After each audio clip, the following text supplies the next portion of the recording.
Let's start. Tuhan itu baik.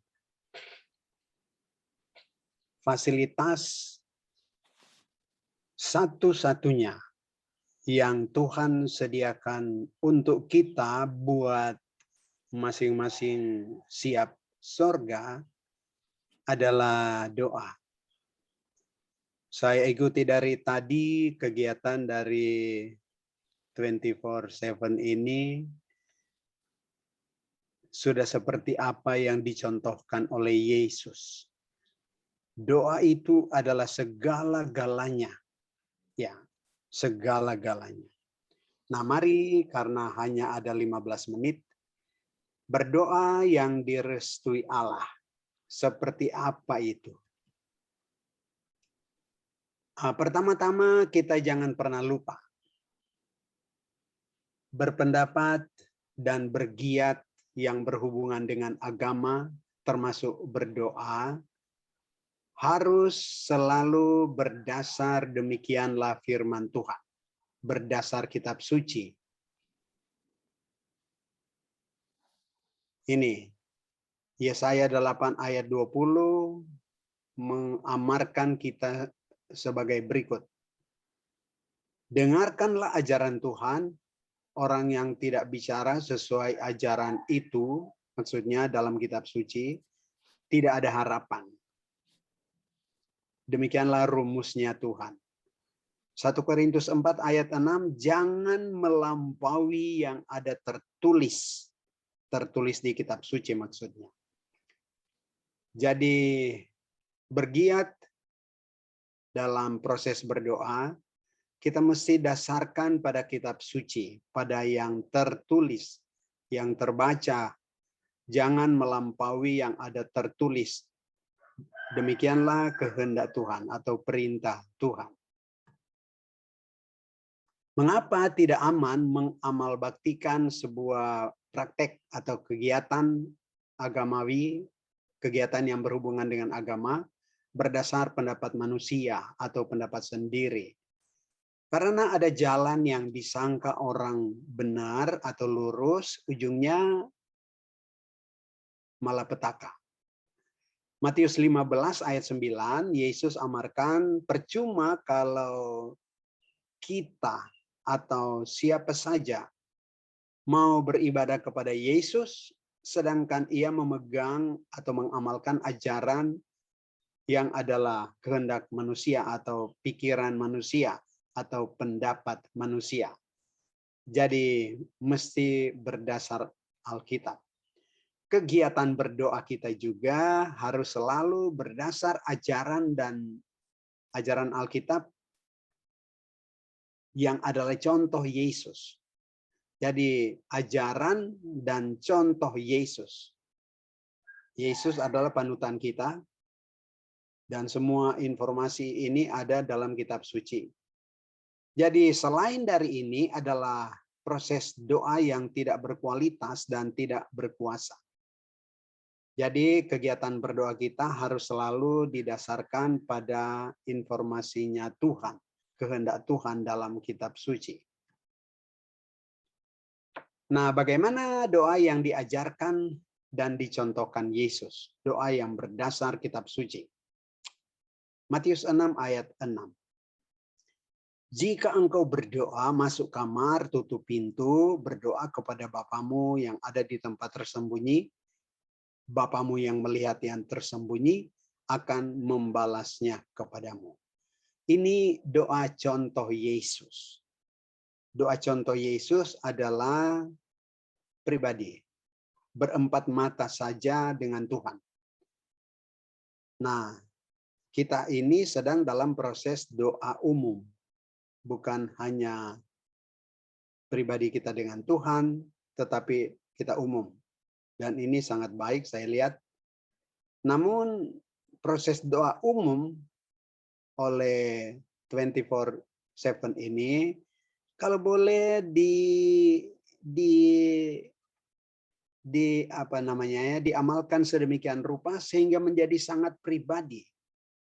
Tadi kita berdoa mengaku dosa, tadi kita berdoa untuk keperluan-keperluan kita keperluan penginjilan, keperluan orang lain, that's okay.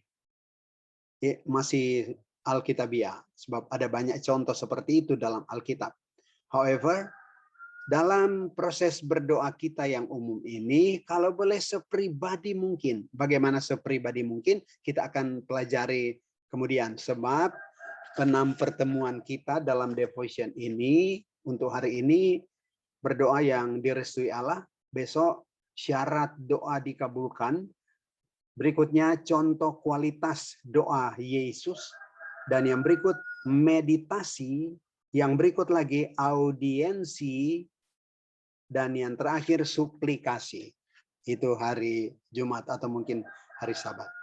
Oke, kita cepat-cepat aja. Ini contoh doa Yesus yang diajarkan lebih dulu masuk kamar, itu Matius 6 ayat 6 tadi ya. Masuk kamar, kunci kamar, curhat kepada Bapa di surga. Yesus memberikan contoh, dia mempraktekkan apa yang dia ajarkan. Ini, Markus 6 ayat 46, setelah berpisah dari mereka, dari banyak orang maksudnya, ia pergi ke bukit untuk berdoa, sendirian dia. Sendirian. Even yang lain, Lukas 5, sama.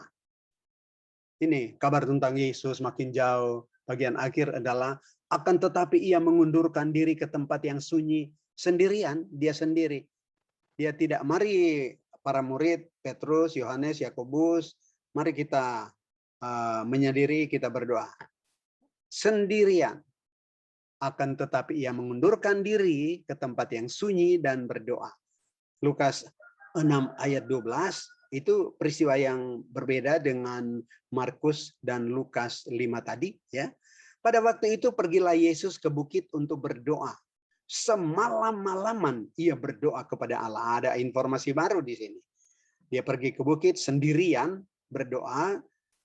Terus semalam-malaman. Wah, luar biasa ya. Kalau boleh kita seperti ini, menjadi seperti ini, tanpa mengabaikan doa umum seperti yang kita sedang amalkan sekarang. Lukas 9 ayat 18, jelas pada peristiwa yang berikut, peristiwa yang berbeda dengan ayat-ayat sebelumnya. Pada satu kali ketika Yesus berdoa seorang diri, lagi-lagi berempat mata dengan Tuhan. Lukas 22 ayat 40-41, setelah tiba di tempat itu, ia berkata kepada mereka, berdoalah supaya kamu jangan jatuh ke dalam pencobaan. Kemudian ia menjauhkan diri dari mereka.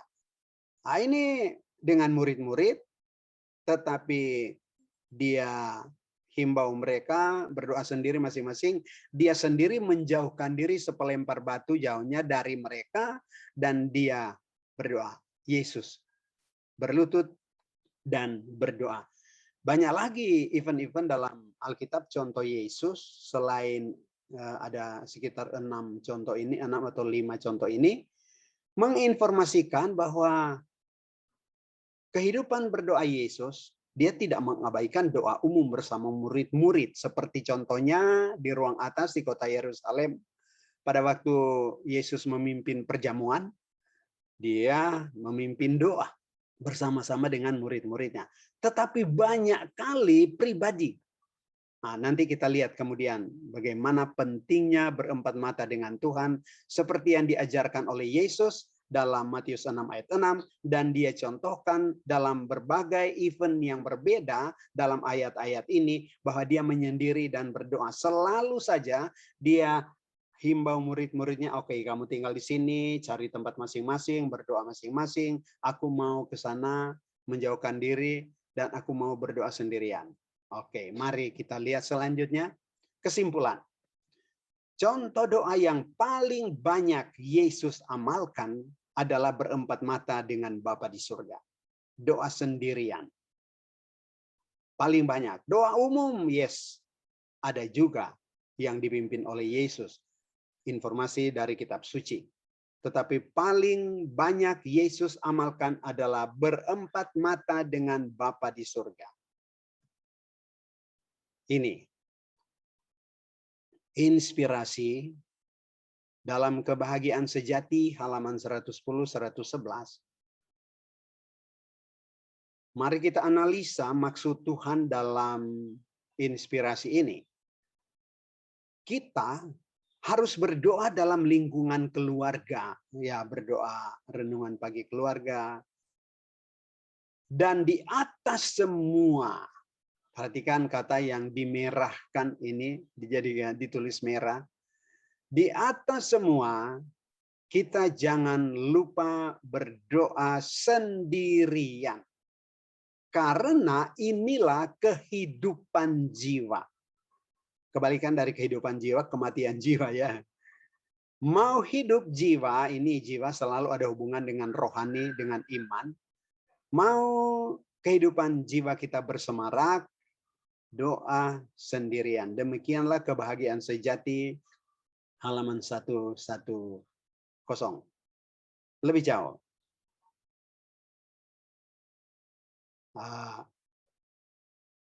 Doa dalam keluarga, ini doa umum. Doa di hadapan banyak orang, doa umum.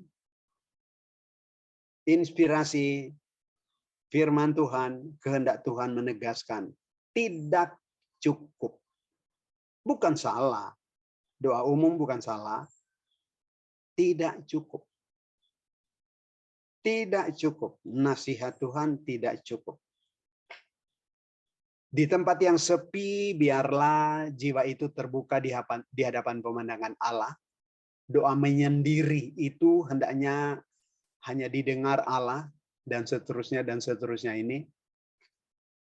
Jadi poinnya di sini yang saya mau emphasis adalah bahwa doa pribadi itu segala-galanya. Bukan berarti inspirasi atau kitab suci mengharamkan doa umum. Doa syafaat di acara khotbah gereja, doa seperti yang kita sampaikan saat ini. Itu tidak haram, itu baik. Tapi inspirasi menasihatkan itu tidak cukup. Tidak cukup. Mesti sendiri lagi masing-masing kita berdoa. Ya tentu berdoa sendiri tidak sekarang karena kita sedang dalam proses berdoa umum.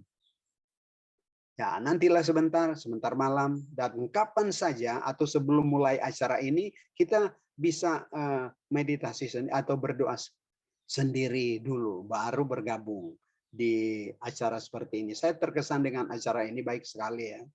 Sangat baik. Acara dari 24/7 ini. Bolehkah satu orang baca hanya bagian atasnya yang mulai dengan apa yang diharapkan Yesus dari contoh-contoh berdoanya berempat mata? Apa yang diharapkan Yesus dari contoh berdoanya berempat mata dengan Bapa di surga. Baris pertama terhalang, ini saya tidak bisa baca. Nah, apa yang diharapkan Yesus? Aku telah memberikan teladan kepada kamu supaya kamu contohi dia. Nah, berbuat sama seperti yang telah kau perbuat. Yohanes 13 ayat 15.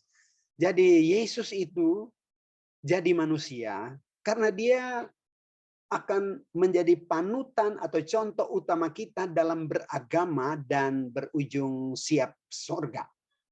Kita siap surga. Beragama dan berujung siap surga. Apakah ada beragama yang ujungnya tidak siap surga? Ujungnya di tempat lain gitu, neraka gitu. Ada banyak. Nah, kalau kita mau proses beragama kita, beriman kita, beribadah kita berujung siap surga, Yesus panutan. Makanya dia jadi manusia. Selama dia ada di dunia, Anda tahu sebagaimana inspirasi menginformasikan, dia tidak pernah menggunakan keilahiannya dalam semua kegiatannya. Kegiatan menginjil, kegiatan konseling, kegiatan berdoa, dia tidak pernah menggunakan kealahannya. Dia tanggalkan kealahannya. Karena dia akan menjadi contoh kita, dan betul. Kalau dia menggunakan keilahiannya, dia bisa jadi contoh kita. Wah, nggak heran Yesus bisa buat itu karena dia Allah. Nah, itu jadi alasan kita. Kita tidak mampu. Yesus 100% manusia. Dia memberikan contoh. Mari contohi bukan cuma dalam hal berdoa, tapi dalam hal kegiatan beragama lainnya. Berpikir agama, berperilaku agama, berucap-ucap agama. Kita contohi Yesus, panutan kita. Apa pertanyaan kekecewaan Yesus? Karena harapannya ini, yaitu dia memberikan contoh, katanya supaya kita contohi dia. Harapannya ini tidak terpenuhi. Ini inspirasi. Masih sedikit yang meniru Yesus dalam doa yang sungguh-sungguh dan tekun. Masyarakat 24/7 ini saya lihat sudah memenuhi apa yang Yesus harapkan dan Yesus senang dengan itu. Tapi di luar sana masih sedikit yang berdoa meniru Yesus gitu ya. Masih sedikit. Nah, kalau begitu apa ini? Yesus harapkan banyak dan kalau boleh sekitar 20 juta umat pemelihara Sabat di muka bumi berbuat seperti yang Yesus buat, yaitu berdoa pribadi dan sungguh-sungguh, doa yang berkualitas. Kita sambung besok. Besok yang akan kita bahas, pokok bahasan besok adalah syarat doa dikabulkan. Nah, mungkin yang paling penting kita ikuti adalah 2 days after tomorrow, meditasi Alkitabiah. Jadi apa yang kita dapat pada kesempatan ini? Doa pribadi. Doa umum jangan lalaikan. Jangan lalaikan kegiatan, setiap ada kegiatan dari kelompok 24/7. However, mari sendirian juga berdoa. Sebelum datang di acara 24/7 pada setiap pagi atau setiap kapan saja, mungkin duluan curhat sendiri kepada Tuhan. Ya, baru datang dan kita ikuti proses doa umum dalam kegiatan berdoa kita. Jadi doa pribadi itu yang materi pertama yang kita perlu hayati, terus amalkan. Apa yang inspirasi katakan? Yang inspirasi katakan adalah, inspirasi ini penting sekali nasihat Tuhan. Kita harus berdoa dalam lingkungan keluarga. Doa umum di gereja juga. Tetapi di atas semua. Jadi doa umum penting, tapi di atas semua kita jangan lupa berdoa sendirian. Lalu ditekankan lagi doa dalam keluarga, renungan pagi keluarga atau renungan doa kelompok gitu ya, kelompok doa di hadapan banyak orang tidak cukup. Supaya jadi cukup itu mesti dibarengi dengan masing-masing pendoa atau pengikut doa umum juga berdoa sendirian sebelum atau sesudah doa umum itu. Oke, itu kesan, itu nasihat Tuhan yang saya ingin masing-masing kita mengerti, hayati, dan amalkan. Saya berdoa Tuhan mampukan kita mengerti kehendaknya ini. Amin. Kita mari berdoa penutup. Ya Allah,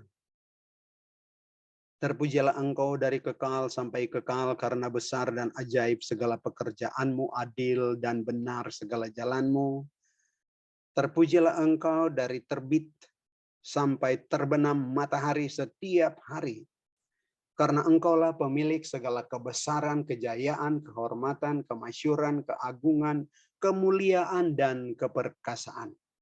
Di dalam tangan-Mu kuasa untuk memampukan masing-masing kami peserta kegiatan doa 24/7 ini. Supaya ulet